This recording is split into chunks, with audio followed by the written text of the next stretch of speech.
નમસ્તે ખેડૂત મિત્રો. અત્યારે કપાસ, મગફળી અને અન્ય મહત્વના પાકોની વાવણીની મોસમ છે અને એક તરફ આ કાળઝાળ ગરમી છે અને ટૂંક સમયમાં ચોમાસું પણ બેસશે. તો શું તમારા મોંઘા બિયારણ આ બંને આફતો સામે સુરક્ષિત છે? અત્યારે ખેતરમાં ભેજ ઉડી જવાથી બિયારણ બળી જવાનો ડર છે અને જ્યારે ચોમાસું બેસશે ત્યારે ભારે વરસાદમાં ખાતર ધોવાઈ જવાનો ડર રહેશે.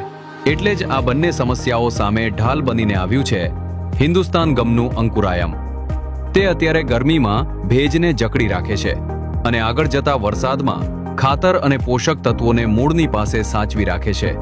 અંકુરાયમથી સિંચાઈમાં બચત થાય છે અને ખાતરના પોષક તત્વોને ધોવાતા રોકીને તેની કાર્યક્ષમતા વધારે છે. આનાથી બીજનું અંકુરણ ઝડપથી થાય છે, મૂળ ઊંડે સુધી વિકસે છે અને જમીનમાં હવાની અવરજવર વધવાથી તે વધુ ફળદ્રુપ બને છે. સૌથી મહત્વની વાત એ છે કે આ એક બાયોડિગ્રેડેબલ પ્રોડક્ટ છે જે જમીનને કોઈ નુકસાન પહોંચાડતું નથી. હવે ખાતરનો બગાડ અટકશે અને પાકને મળશે ભરપૂર પોષણ. 1962થી કરોડો ખેડૂતોનો જે અતૂટ વિશ્વાસ હિન્દુસ્તાન ગમ પર છે, હવે એ જ વિશ્વાસ સાથે અપનાવો અંકુરાયમ. તમારા પાકને આપો મજબૂત શરૂઆત. આજે જ તમારા નજીકની ખાતરની દુકાને પૂછો અંકુરાયમ. વધુ માહિતી માટે આજે જ સંપર્ક કરો.